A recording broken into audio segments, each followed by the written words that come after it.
get it started up. Give me the car keys. Lakeshore Drive. Blog boys drive away with our texts like car thieves. Break down, we study tape and thrive. Analytical preparation, that's what cause is given. Cars don't discriminate, teaching the men and women. Each and every week, bears nerd to get your focus. Never manipulating stats, lore, cars no hocus pocus. Cars, keys, they're never lost. Checking source, never gonna find a better scouting report. Cars going live with the smartest man, my bestie. Deciphering holes on the defense like Getsy. New show, uniforms, orange with the dark sea. Tape never lies, patrons, this is Cars You know Keys. it's Cars Keys. Let's get it started up. Give me the car keys. Lakeshore Drive. Blog boys drive away with our texts like car thieves. Break down, we study tape and thrive. We gotta break down tape like detectives. No hot takes, just real football perspectives. The Bears nerd dropping science on his terms. TTNL giving Bears press like a perm. Other networks is off with the heads. Stats plus film equals football cred. Analysis like Data Ted tries to shred. McCaskey's letting me cake, we keep the 100 crew fed. Cars keys, let's get it started up. Give me the car keys. Lakeshore Drive. Blog boys drive away with our texts like car thieves. Break down, we study tape and thrive. Lord Hines in his car, fill up a goblet. Lord Hines in his car, fill up a goblet.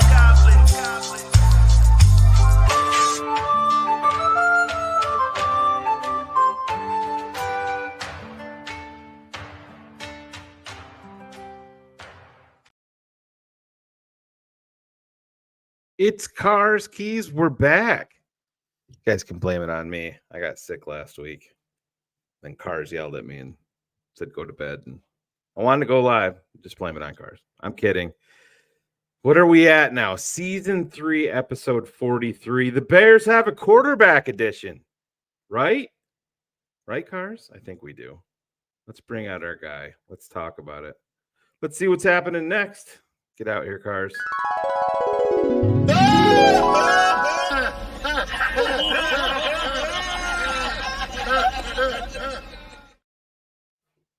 Oh, look at that. Look at that. We'll clean it up in post. Yeah. I love that joke, and it is old to everyone but me. I'm fairly confident. Should we send our well wishes to Ryan Cox and his dog? Did you see that video that I sent you? No, I missed. I will check it. Oh, you're definitely Ryan. But anyways, one day when he sends us gummy bear dicks in the mail, we will absolutely deserve it.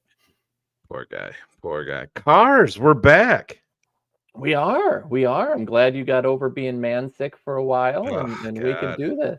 Yeah, I did, man. I picked up my son from soccer practice last week, and I was driving home, and I'm like, oh, God, this isn't good. And I was stare at Cars' face for an hour. I can't do this. Yeah. I was in bed from like 6 p.m. until like 9 a.m. the next day. It was not fun, but yeah, one of those little 12-hour, 24-hour bug things. But yeah, it got me good, but we're back. We're ready to go. Absolutely. And we're in London, man.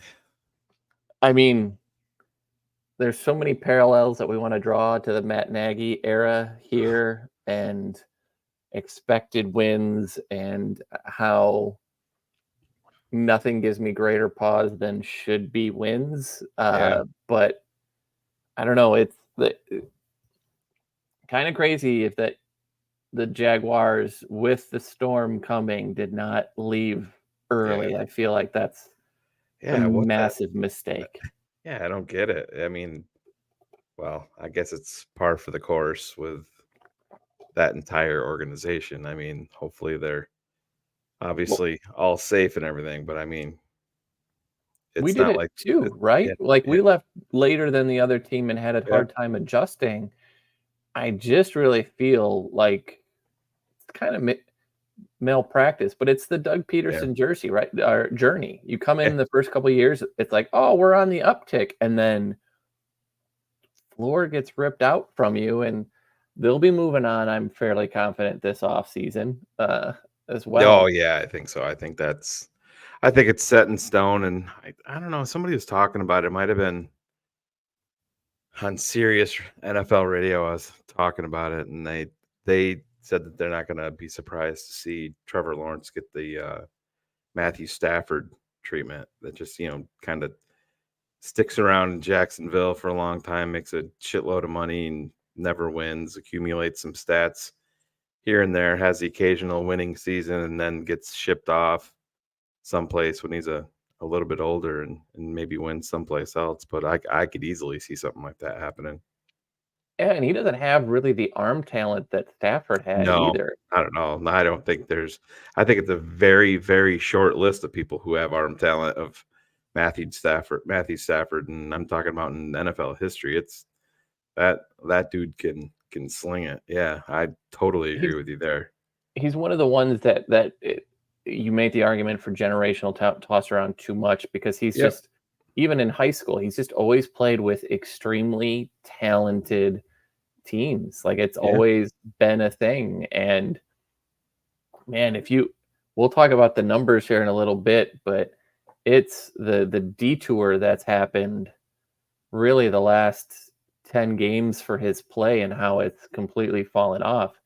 You don't see that in year 4 like you do right now. It's just, it is unheard of for a guy that is supposed to be, was in the last year before his extension kicks in, right? And then shit gets real. I mean, we know the numbers on these guys. We see how it affects literally everything going forward.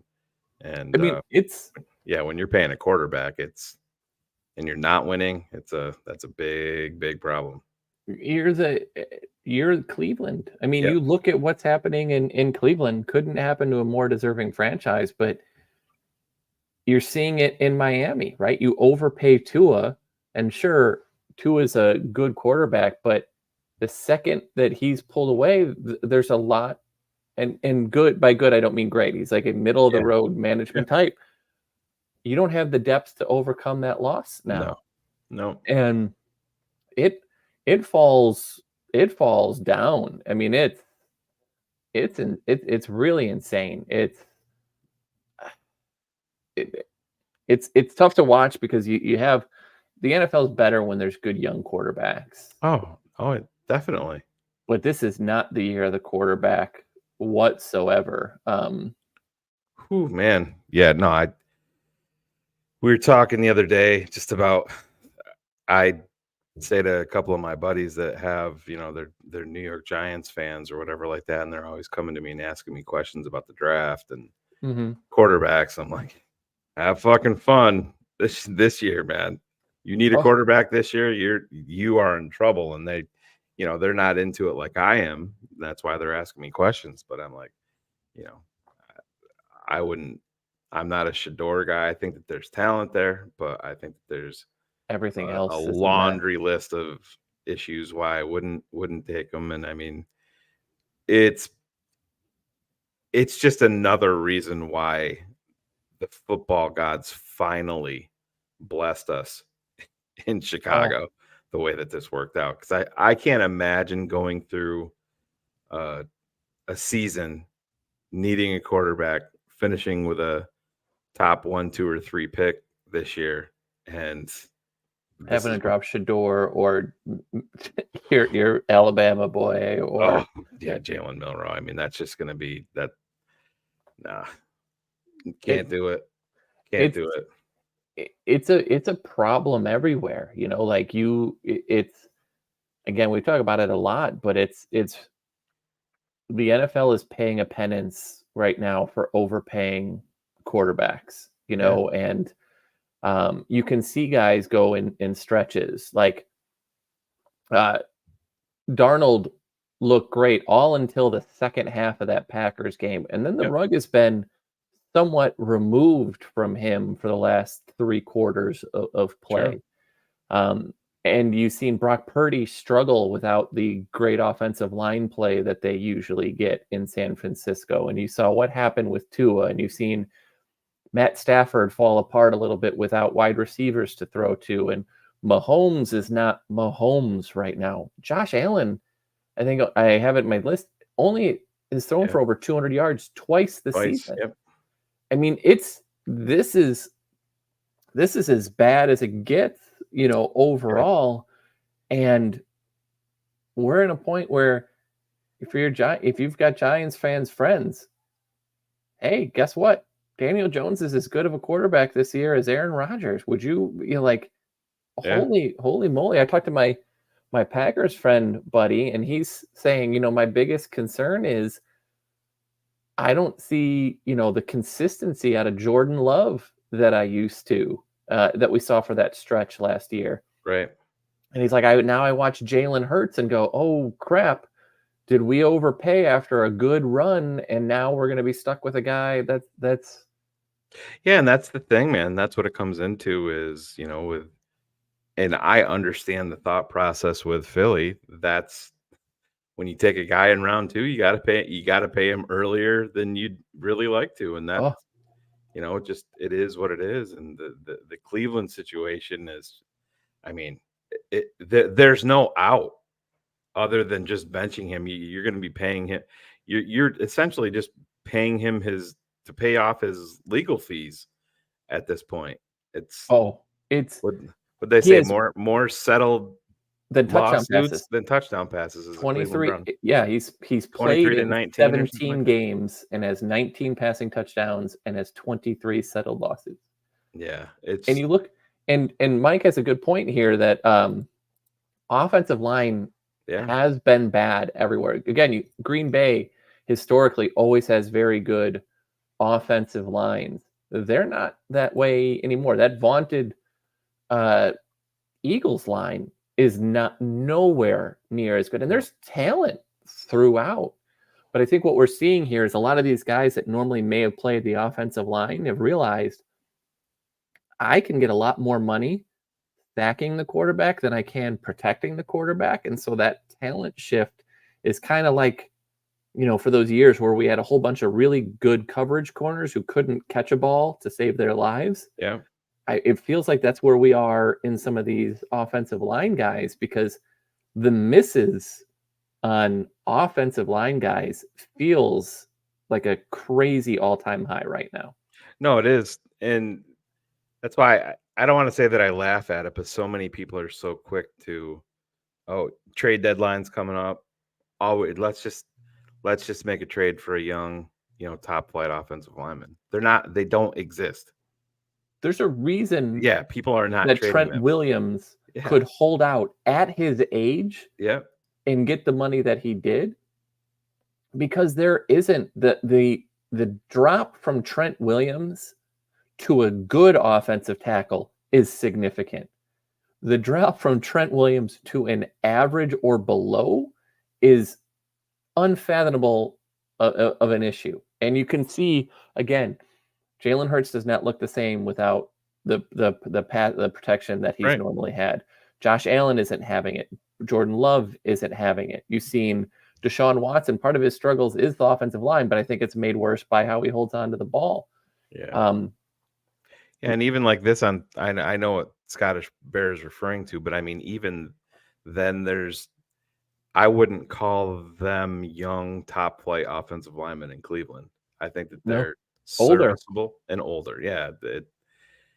It's Laramie Tunsil was traded back in the day, and it never happens in season ever. You know what I mean? It's a draft night. Or day 3 trade. Tunsil is the exception by far, because he was traded in the season, wasn't he?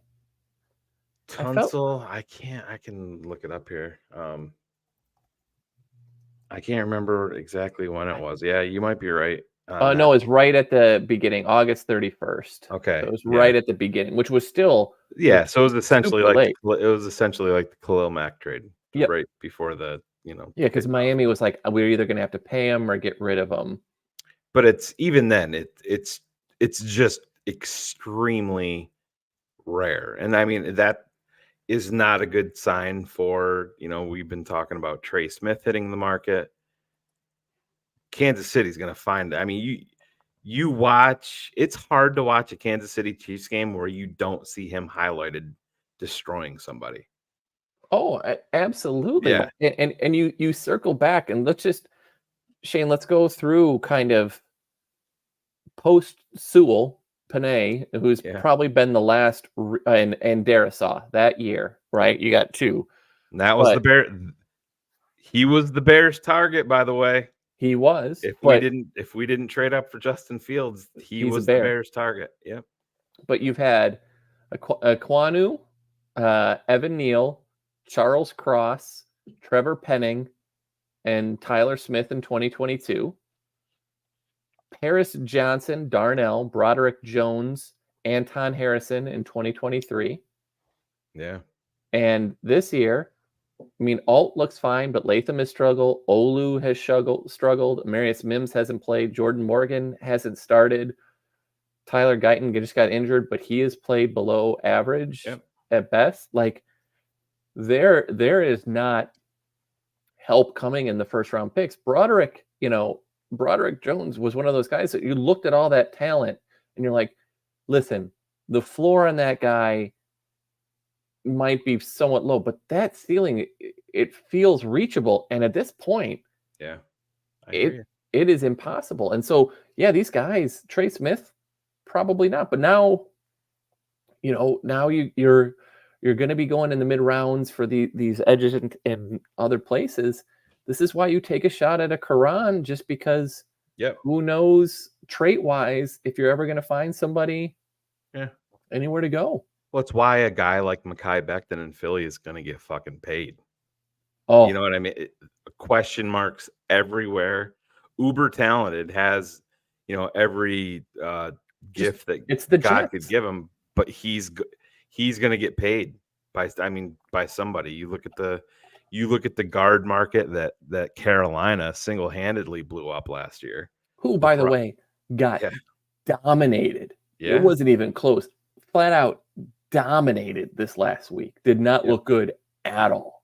Yep. But that's the thing right there, and it's it's going to be interesting to see how they do approach it, and if there is some guys that are that they had on their radar that are young and backups. But again, and I don't want to put too much pressure on a guy like Bill Murray. He's a converted defensive lineman. He wasn't perfect, and I know he seems to be the flavor of the month right now with a lot of got fans. The name, and he's and it's there was everybody's falling in love with the one play there where he's showing a lot of aggressiveness and blowing up a couple of guys, but there's a couple other ones that you're like, this guy is super raw, and let's be honest, it's why he hasn't played yet. So he's scratching the surface, but it's not a guy that you can write in ink for 2025 on your offensive line. And let's be honest, Cars, Darnell Wright's not going anywhere, but Darnell Wright, guess what? It sucks. Darnell Wright has been a disappointment.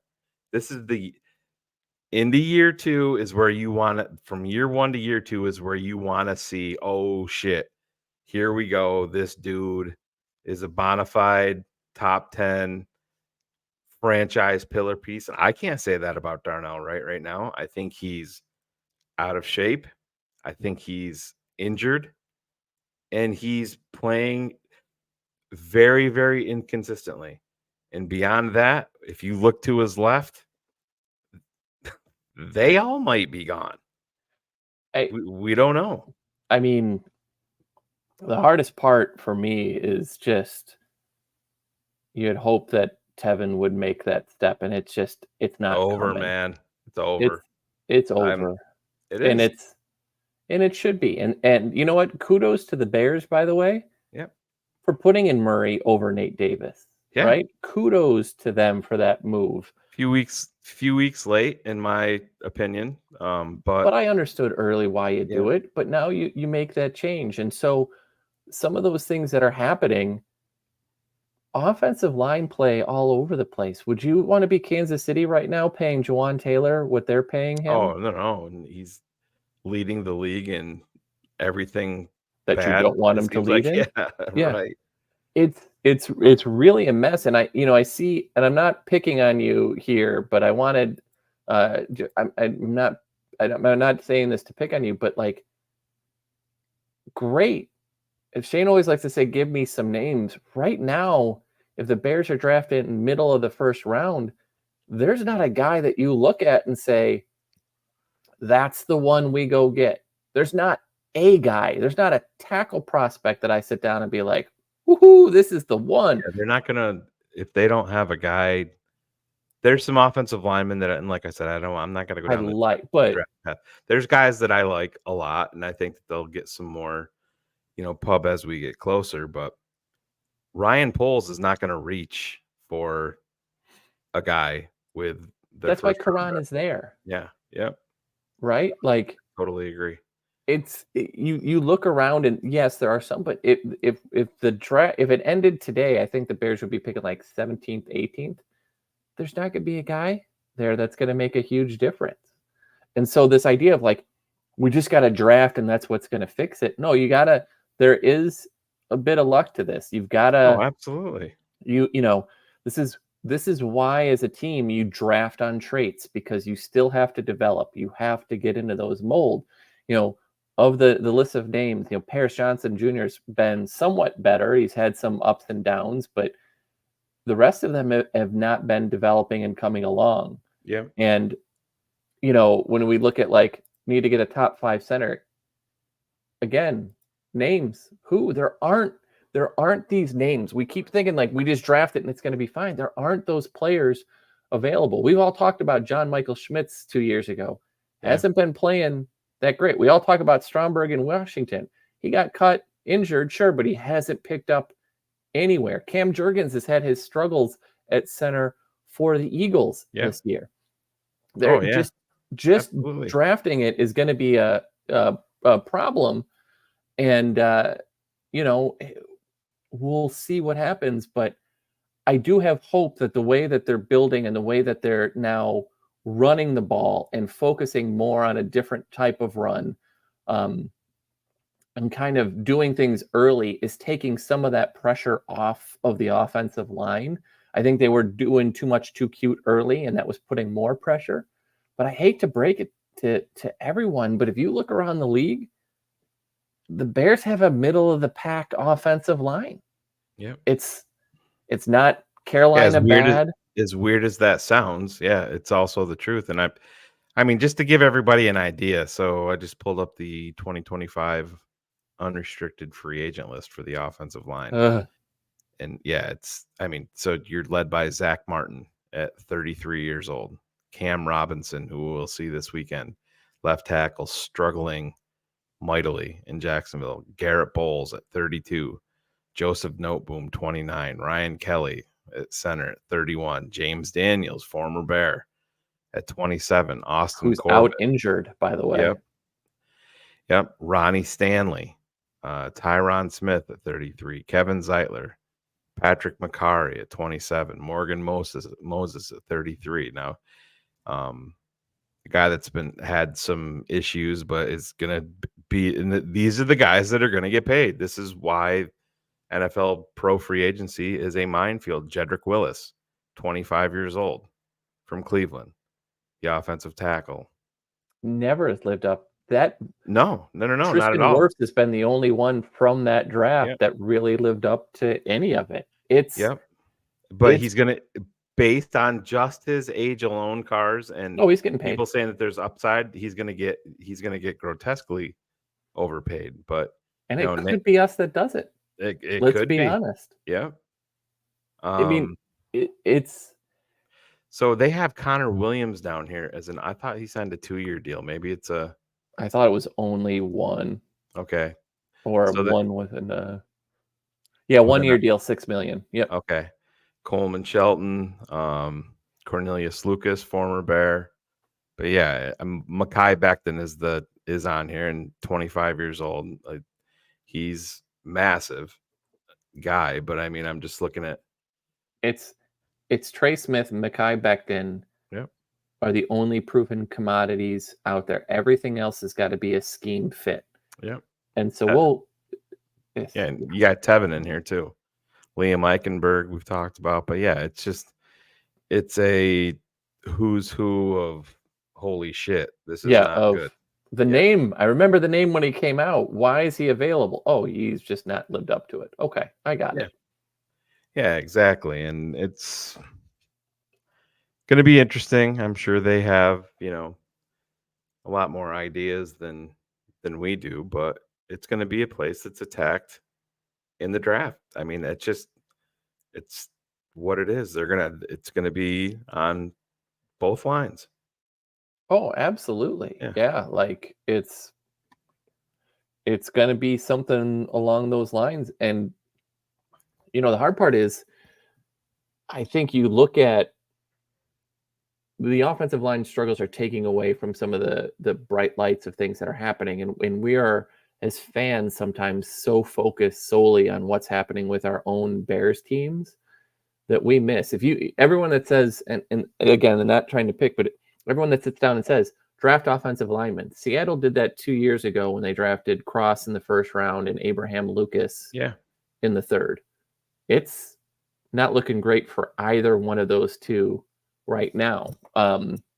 Kevin Jenkins was a high pick, and everyone says, well, he beat, not everyone, but a lot of people say, oh, well, let's move him to tackle because that's where he's meant to be. If you can't play at guard and stay healthy at guard and be consistent there, why are you going to be able to do that at left tackle? It's just kind of crazy, and it'll get better, but it's really, we see it more because it's a Bears issue. Yep. But look around the league, outside of Detroit in our division, it's everywhere. Offensive lines are a problem everywhere. No, I agree, and I don't know if he was already. If you're implying that Cole Strange, he's definitely not a free agent. I don't know if that's what you're implying, Roger, but yeah, he was a first round draft pick just a couple of years ago, and he's not going to be a UFA until 2026 or 2027. Yeah, it's in 2022, so this is his second year. Yeah. So, and he's injured this year. So, but yeah, man, I totally get it. And there's guys that always come up that we're not even talking about that are gonna go, shoot up the off-season charts and have great workouts, and guys that somebody gets injured and somebody steps in and they're coming out of contract, and that happens all the time. But we'll see what happens. Yeah, absolutely. So let's get into this, Cars. What do you got for us? So let's first start off. It's a quick hitter, but let's keep up on Waldron Watch. I still find, and I know Shane, you and I were talking a little before, that player use is still an issue. We're still overly reliant on DJ and Swift with the talent that we have.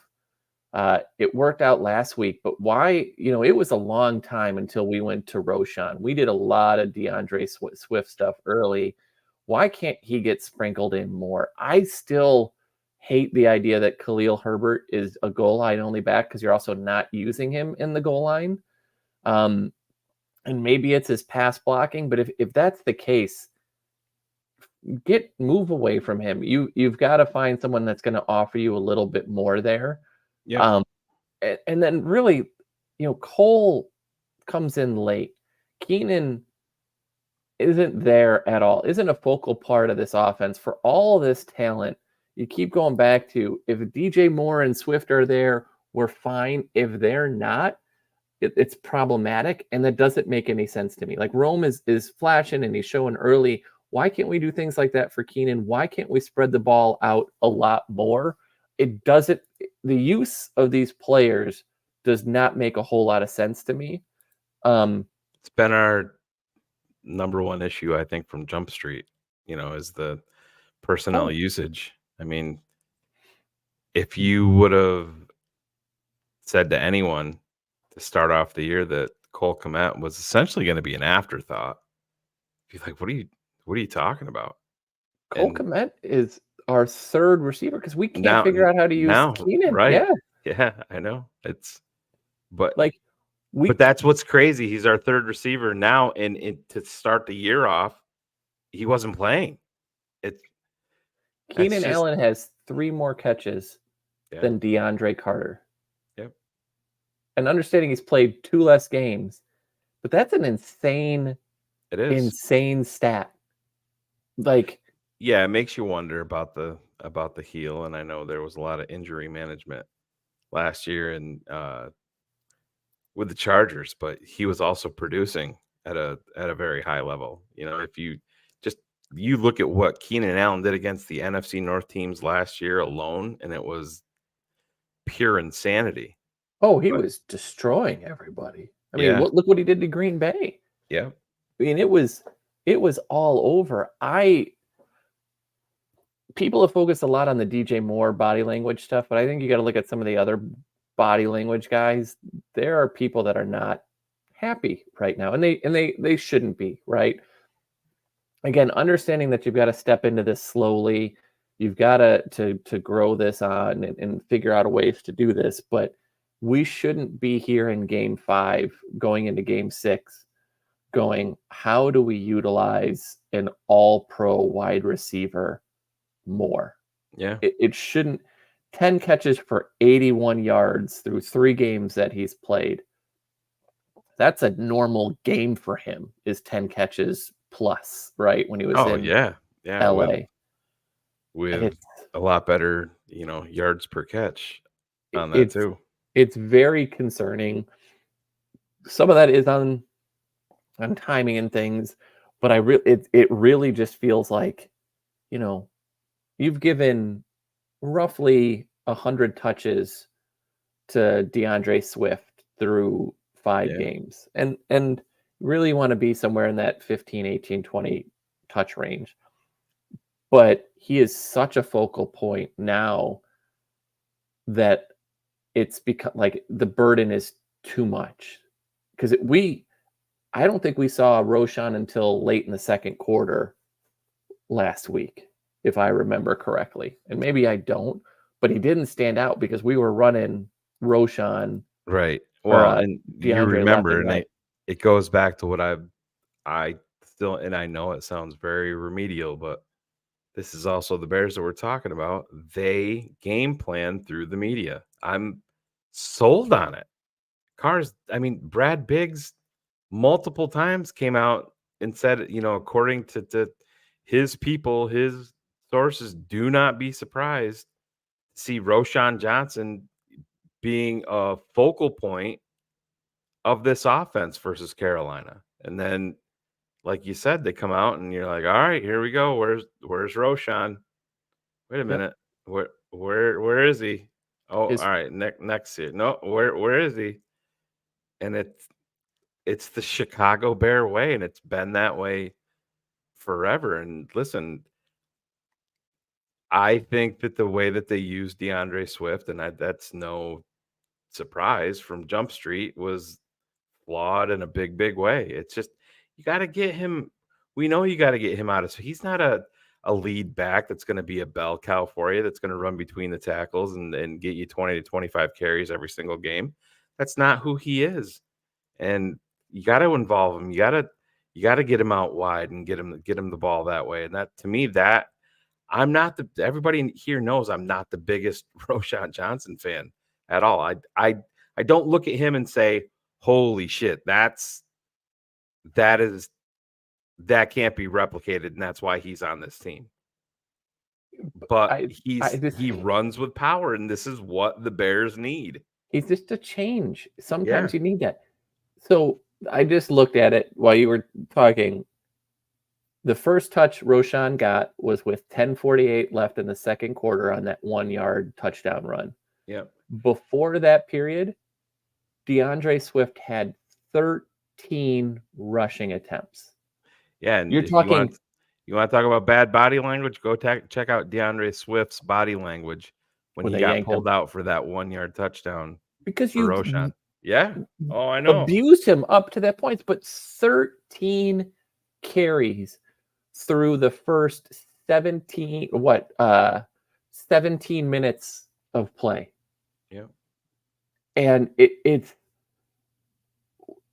just insane here of what that is. It's malpractice. So when it's looked better, and so much of that is Caleb.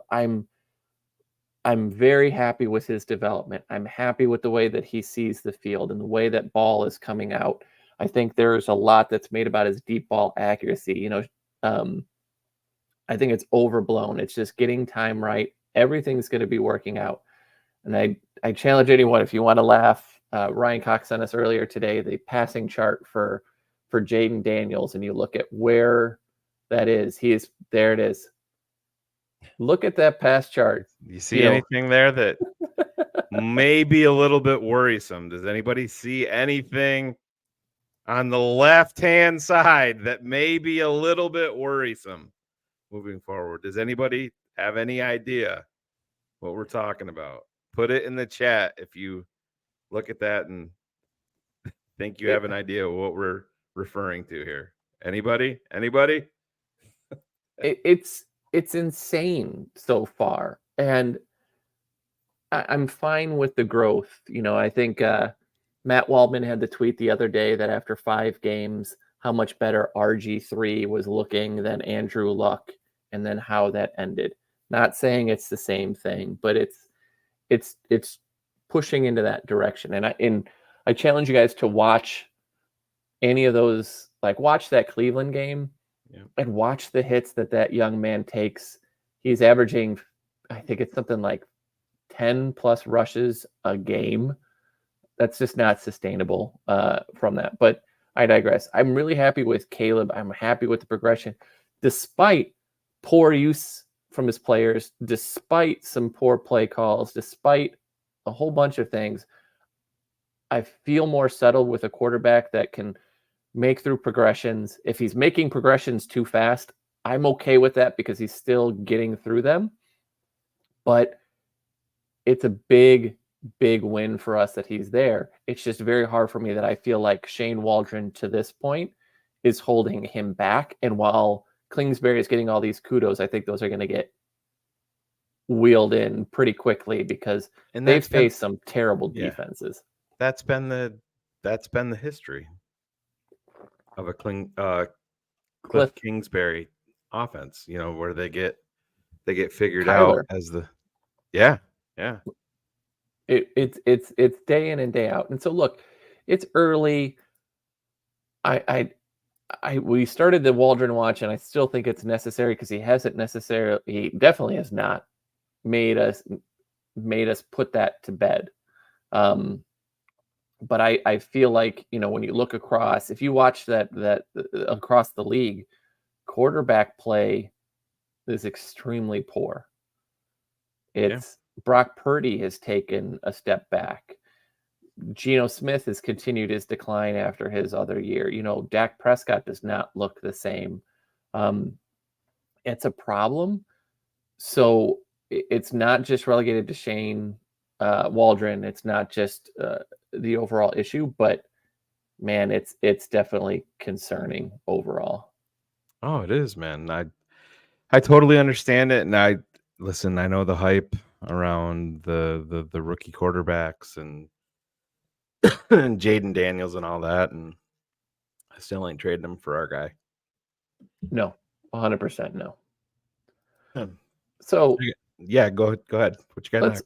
Yeah, let's move on because it's always interesting to talk a little bit about the other quote unquote generational quarterback. So I figured it would be a little fun to go down a little bit about Trevor Lawrence, because I think the important thing is those stats there at the bottom. In his last 10 games where he started, he has gone 1-9.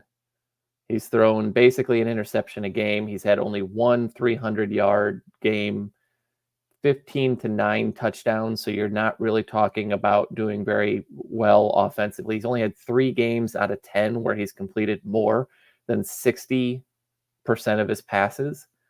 And when you look at what, this year, he's had 1 game over 300 against a very bad Indianapolis defense. Cleveland's pass defense this year is notoriously bad. It's one of the worst in the league. It's in part because they are trying to do too much with a bad quarterback. But Trevor Lawrence, that contract is going to come back to bite you. But right now, man, you don't fear him. I mean, you fear the Brian Thomas Jr. connection because he can score from anywhere. Yep. But this is one of those games where you go, make Trevor Lawrence beat us, and you're comfortable if he goes ahead and does that. Yeah, and we broke down Brian Thomas here, and he was my wide receiver for all day long. And he's Wasn't close for yeah, me. no, I no, love that guy. me too. He's a guy that can get up top, and that is a guy that has some size and the top flight speed like that is a guy that can give Jalen Johnson some issues. And Oh yeah. listen, I'm not down on Jalen at all, but that is going to be something that they're going to have to be very cognizant of is where he is, because that dude can just simply run by you and Oh yeah. You're gonna see a change lot the of momentum of a game. Yeah. You're gonna see a lot of Bayard deep safety help over the top. Yeah. And Because yeah, where that's critical, you brought the safeties up, is no Jaquan Brisker.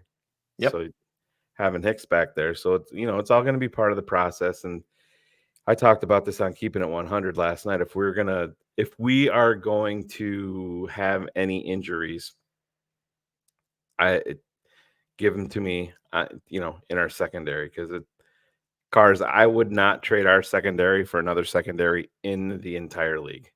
no, hands Not down, close. no. And what's great about that is Brian Thomas is going to get a lot of different looks. So you're going to move him inside. You're going to get Kyler, who's fast, who can compete with him, who's twitchy.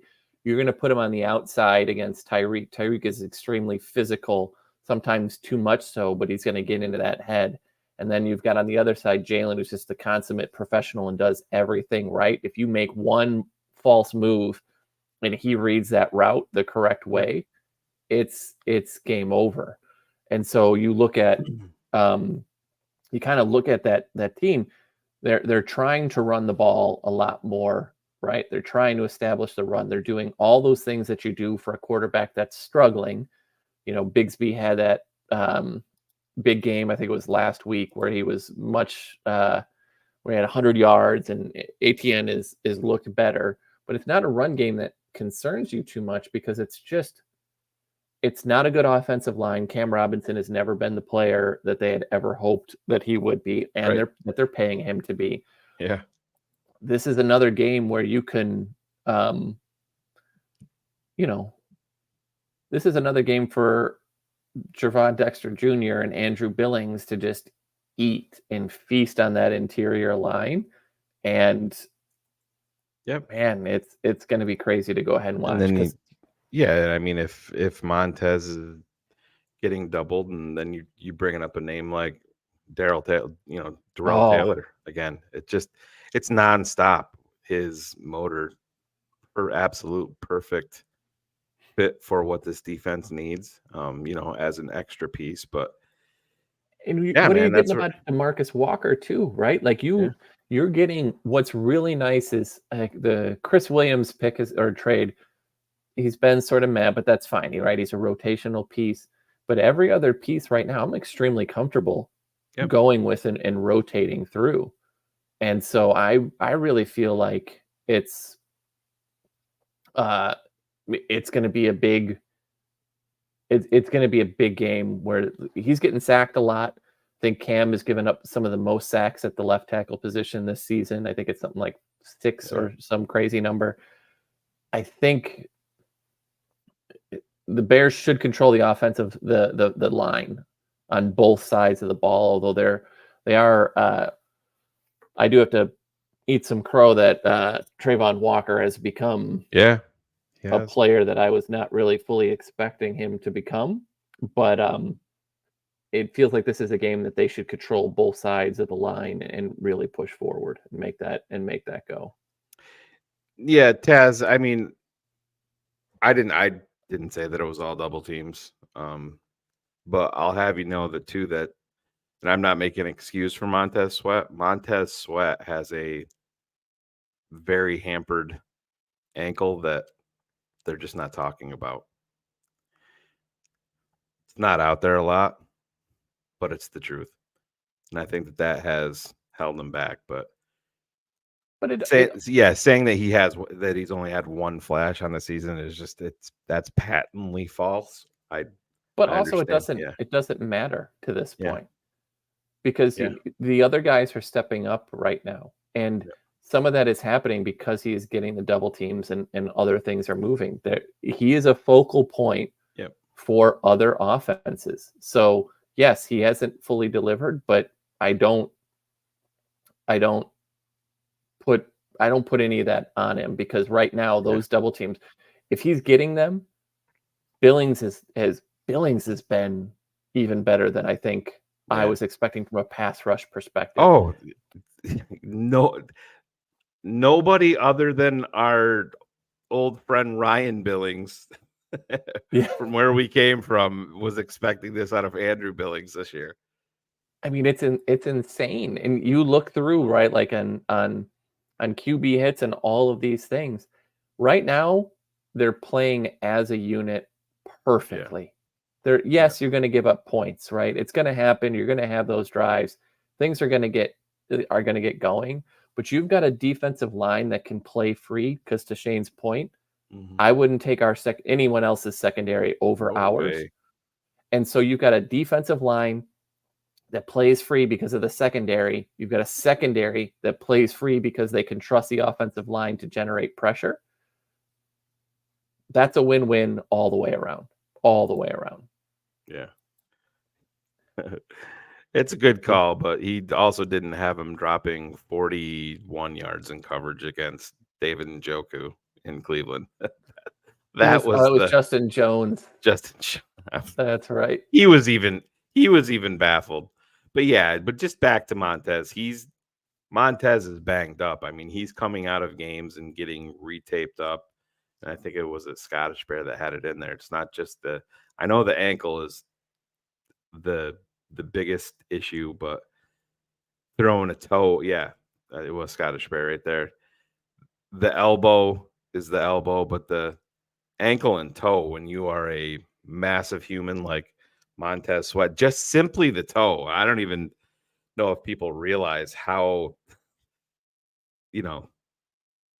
just a simple toe injury can ruin absolutely everything. You lose explosion, you lose strength, and he's out there gutting it out. And I think that the bye week for Montez Sweat comes at a very, very good time for him, because he's definitely going to be a guy that we need as we move into these division games towards the end of the year. And that's where you truly want him healthy. Absolutely. And without him right now, the Bears are the 11th fastest time to pressure defense in the NFL. Like when you think about that, they're getting it less than 2.5 seconds, getting pressure to the quarterback. That is driving all of this. Yep. Yeah. And that's, again, something that nobody expected heading into the season. I mean, the Bears were coined as a, defensive end away. Yeah, exactly. Or them saying, who's going to stack up. And listen, I'm very interested to see, and he's back with full participation. The Chicago Bears are obviously very, very high on Jacob Martin. I want to see it. They got to see something in him. I mean, they put him on IR to return and secured his spot. And is he going to be back? Are they going to activate him, from his window? He's been full participation. So hopefully, more bodies, the better on the defensive line, the more fastballs you can throw out there. That's only going to be better for a guy like Montez Sweat.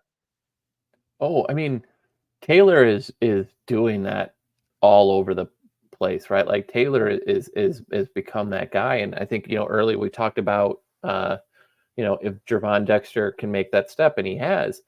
I think if Jacob Martin comes back, I think that's at the expense of a Dominique Robinson, who's probably the one that's moved off, but he hasn't been active all season, right? Dominique, I don't think has played a single snap yet this year.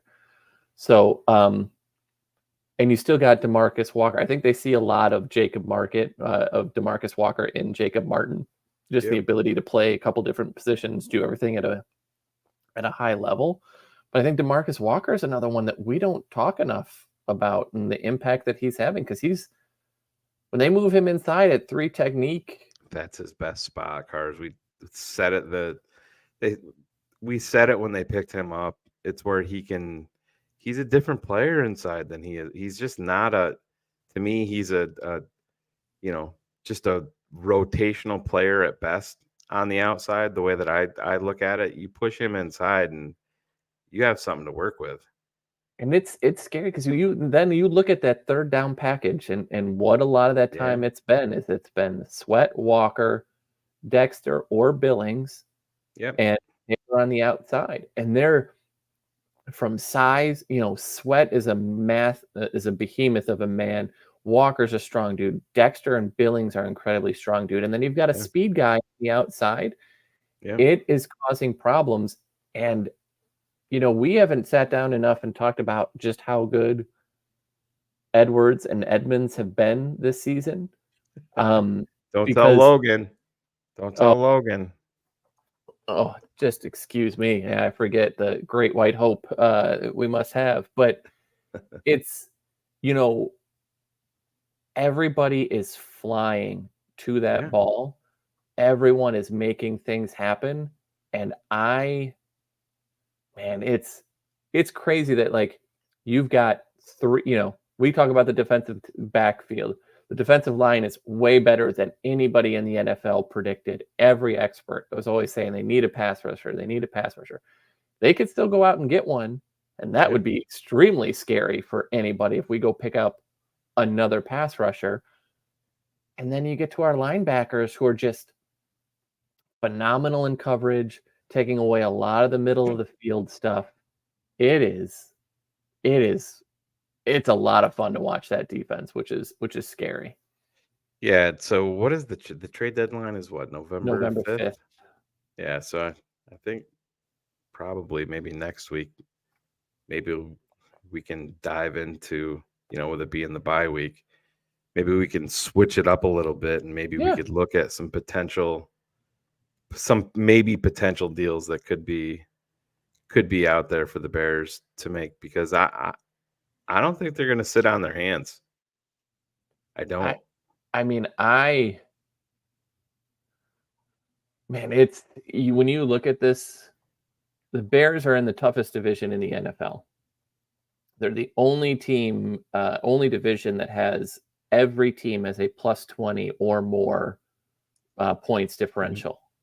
The Packers, it's the best point differential is the Vikings. The Packers have the second best offense, but they have the worst defense. Only the Packers have given up more than 100 points so far through this season.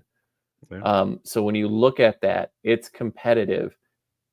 You're most likely, the way that the season is looking right now, going to have 2, if not 3 teams from the NFC North into the playoffs. So it's going to become extremely important for the Bears to make moves. And so, I don't think they're standing pat. There's not going to be offensive players available because offense is such a struggle league wide. But guys we've talked about, Cincinnati's falling apart. Trey Hendrickson is probably going to be available. The Jets are falling apart. At some point, they've got to move on from Reddick and just take their medicine. There's going to be players. If you're Cleveland, we've talked about it before, but you're stuck. Do you move Myles Garrett to try to pick up picks and get and kind of reset everything? There's a lot to be had, but I agree with you, Shane. They're going to be extremely, extremely aggressive. You have to. And Cars, how often did we, in this off season, and I'm not trying to look back at quarterback, but it was, securing the rookie quarterback and the rookie quarterback contract is specifically for the reasons that we're talking about right now, making a move for a guy that can, push you forward and take you from a very good defense to yikes. They are a legitimate problem. Imagine if Hassan Reddick is in shape and the Bears go pick him up, and now you're rotating Mark Walker and Taylor. You have all of this flexibility across the line. That's That's what takes a defense from like they're a top 5 defense, right? Absolutely. That takes you up to a number 1, 2 defense. It's Pittsburgh right now is the number 1 defense, and so much of that is what? It's Herbig, Watt, and Highsmith at the edge, right? That's always been if of how they roll. If we have something similar like that, but we've got pressure coming from those interior guys, or it's Okafor, I can't remember. It's Yeah, game so over. I was just looking here. So you just brought up the name Myles Garrett, and if they trade Myles Garrett in the 2024 season, it's giving them $55 million in dead cap and negative $35 million in cap savings. So All right, never mind then. yeah, that's not going to be feasible for them. But Then it wouldn't be. It's a potential move in the off season, but not now. Yeah, so that wouldn't work. But there's going to be guys out there. It's going to be interesting what happens in Philly. There's some. I don't think that they're going to be making any drastic moves, but they redid the deal of who's the Josh Sweat. They redid his deal. Yeah, because you're stuck. You're Yeah. stuck. Yeah. That's the hardest part of this season. You get to a point and you are on the edge, right? You've made all these moves. I think they paid Sweat a pretty good amount of money to stick around. They did the move for Aubrey Huff, right? To replace. Horrible. That's been brutal. One of the worst signings in all of pro football. I mean, he's Bryce Huff. Bryce. I'm always thinking of the former baseball player who is horribly racist, but I digress. Yeah. It's kind of I can't. I know Dallas. I would be stuck. I just don't see them making that type of move in season.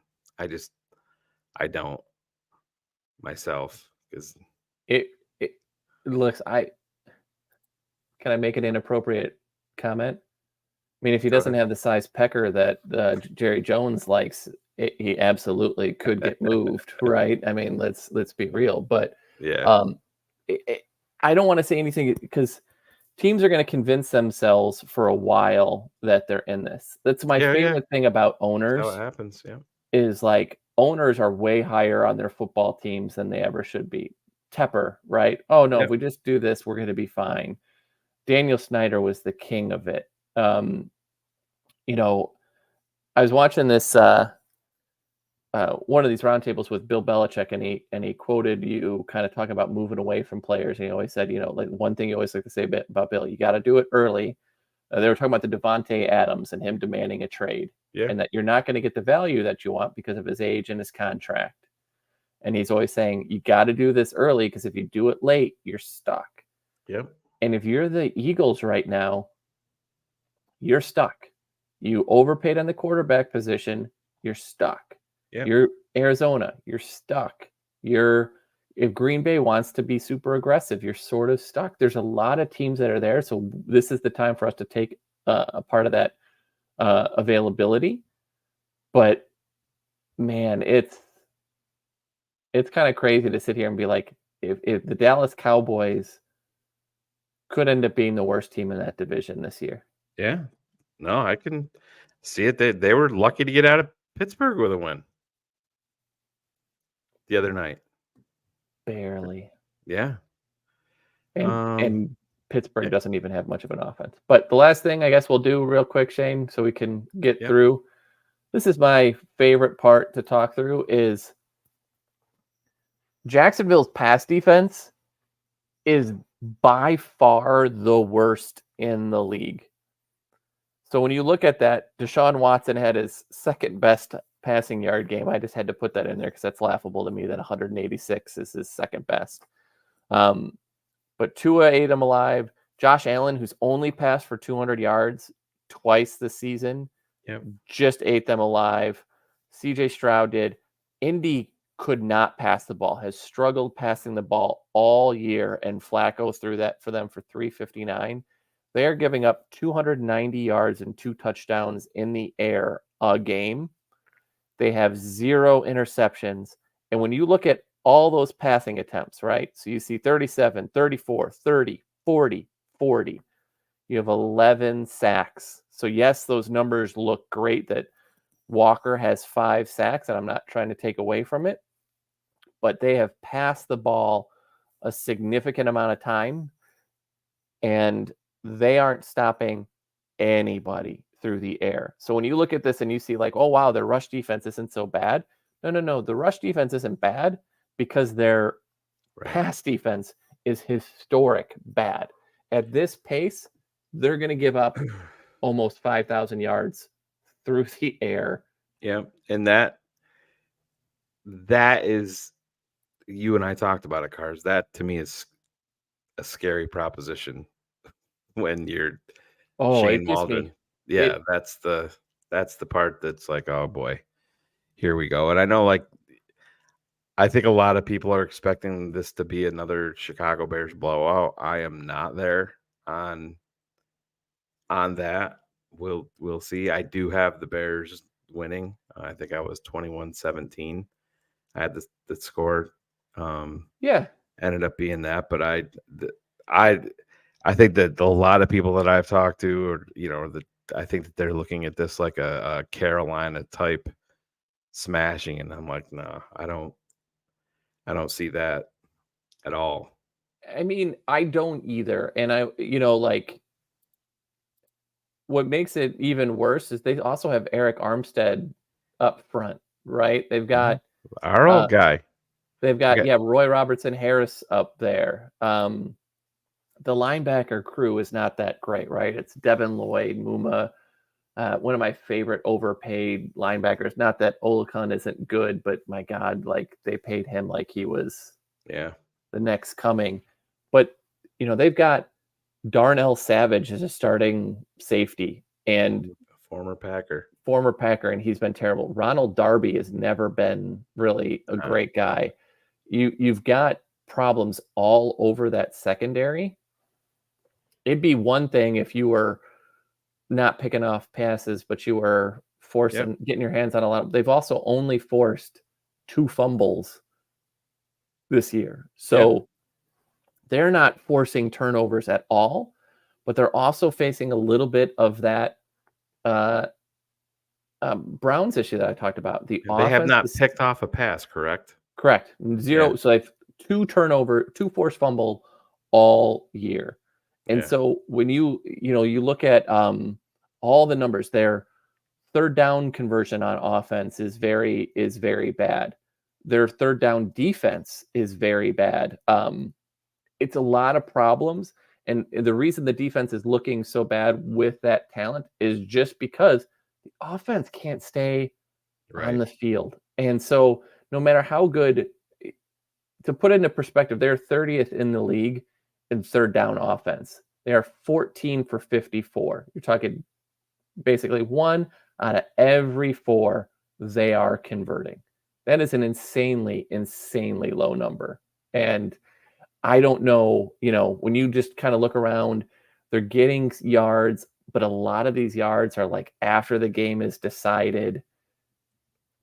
It just kind of feels like this should be a bigger game, bigger win than it's going to be, because I can't yet. Kerry Franklin's all in, 42-10. Listen, I don't ever want to take away someone's ability. I want to be positive. I want to sit down and just be like, this is going to be our day. But God, everything in the Matt Eberflus, this is the latest in the season we've been above 500, right? As an Eberflus team. This should be a game where it is much like Carolina. Maybe not as definitive. Maybe it's 30-17, 30-20, and some of those points come in late. But until a Matt Eberflus team does it, I can't. Did you know that they are giving up touchdowns at a 70% rate inside the red zone as a defense. Yeah. It's historic bad, and I'm still uncomfortable saying anything more than I like am 21 too, to man. 17. Historic means nothing when it comes to this team, unfortunately. And I don't have. I think I will say this. I did say it last night about Shane Waldron. I think he took a baby step. I don't think it was Oh, any more than that. But you have to. Cars, the game plan shouldn't be any different for Jacksonville. It should not be the Indy plan going out and just with different players Right. sprinkled in. Yep. Because 50. Jacksonville's going to give you the ball. Yep. Jacksonville is the third shortest or least amount of time of possession at 27 minutes a game. Yep. There's no reason to not just do the same thing, just with more Roshan early, less Swift, more this. This is a time for him to try other things. This is a week for him to try to figure out a way to get Keenan Allen more involved. This is the way that type of game should be. And if it's not, like, I'm concerned. No, I hear you. We got our first Bears L, I think, in the chat right there from our guy Mike 2420. Jags, but Cars, before we wrap up shop here, we need your prediction on the score and your bold prediction for the game. My prediction was a Bears win 21-17, and my bold prediction was an Andrew Billings interception off of a tipped pass. I mean, you can't get any more bold than that, but no. So I was similar. I have a 24-17 Bears victory.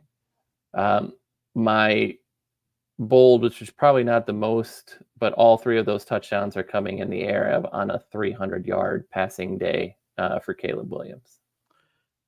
Hey, which would give him which give him two more than Justin had in his career here in Chicago. You're just a hater, sir. I just had to, because I was being too positive today. I had to piss somebody off. Hopefully there's no physical therapists watching this thing so they can't get mad at me. Right. Oh, our guy Ron, 35-14 Bears. Jags going to put up 21 somehow. Yeah, because the Bears have, 10 straight games now, right, of 21. They're the only team that's done less than 20 points for 10 straight games. Yeah. But listen, I normally, again, I'd be with you, but you move the game to London, you have all the travel, you have all of these different things. Oh, are we going to call it Santa's sleigh? Or that's more bold than my prediction, Roger. We'll see. That would be fun to see. That's a hope. Listen, there's still a lot of positive. I'm still there. Again, the growth of Caleb is everything that I had hoped it would be. I had hoped that it was a little better start, but the way that it's coming along is extremely positive.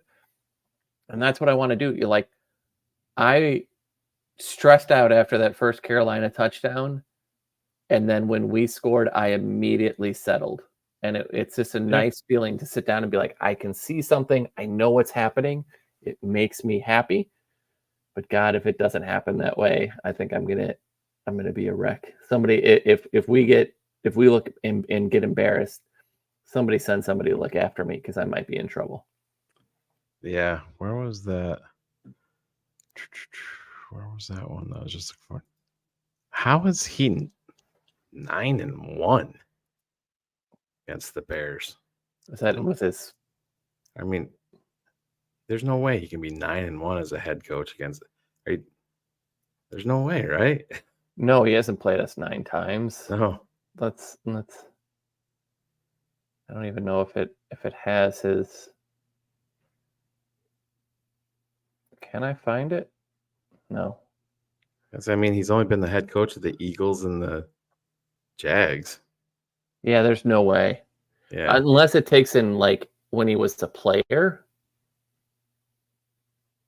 Did he start enough? Yeah, I don't know. Maybe. Yeah, I don't know. Maybe Adrian's in concussion protocol. I don't know. We'll see. Could be, but it's again. I think it could be like who knows. But Maybe all I'm time, like maybe or as a coordinator as as an well. assistant, Yeah, something. I mean, because he's been in Kansas City, but that very well could be. But yeah, 2-0. that's fine. But other than that, you got anything else for us, Cars? Or are we No, that's everything. good to go here?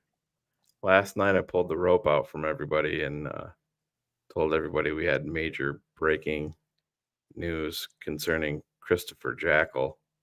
Told everybody to buckle up. So I played the breaking news drop, and in the middle of it, I ended the show. So that was fun. I got a lot of hate texts and hate DMs, but And when don't you?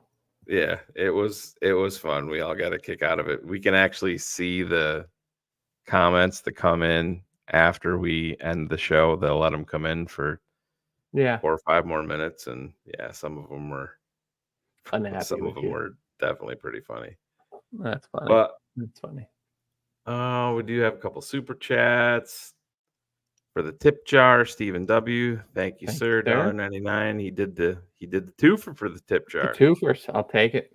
It's expensive to take kids to McDonald's these days, right? Oh my God. You're not even kidding. It actually is. It's crazy. That there's no such thing as a dollar menu anymore, right? Like, yeah, you go to the dollar menu and it costs you $18 now. But yeah. All right, man. Let's wrap it up. So don't forget, nothing going on. I think Ivan, if he is available, he may be popping up tomorrow. But first thing Sunday morning, the TTNL live watch party. Obviously, we can't air the game live, but you will have the ability to be in the chat with us, see our live reactions. Ivan and I will be there. Cherie's going to try to stop by. Ryan Cox might stop in and say hello. Cars told everybody to go fuck themselves. He's going out to breakfast and watching football outside. those are exact words. Yeah. Yeah, you know how Cars is. He's very. And it wasn't everyone, Shane. I want to be clear. It was just you could go fuck yourself. Yes. Yeah. Well, there was a couple other people on the list. We're gonna unveil that list Sunday on the show. It's the Cars fuck you list. But yeah, DDP might stop in for a couple of minutes, so that should be fun. There will not be, with us doing a live watch party, there will not be a TTNL All Access halftime show, but we will go in with a reduced BHL afterwards, so you can see Phil and I what we have to say, and hopefully we get to enjoy our Sunday and our long weekend with the Bears win across the pond. So looking forward to it. Little change up. I don't mind getting up. If I got to get up early, it's always good to get up and watch some football. Actually, Cars, I got to ask you this. We had this debate last night. Cherie thinks that 9:30 is considered getting up early. Yes. I'm up at 6:30 every morning to get Aubrey to golf, choir, whatever. 9:30 is Cherie. See how she is, that girl. It's those Michigan fans. What do you expect? It is. Well, with that being said, let's close it out this way in honor of our girl Cherie that likes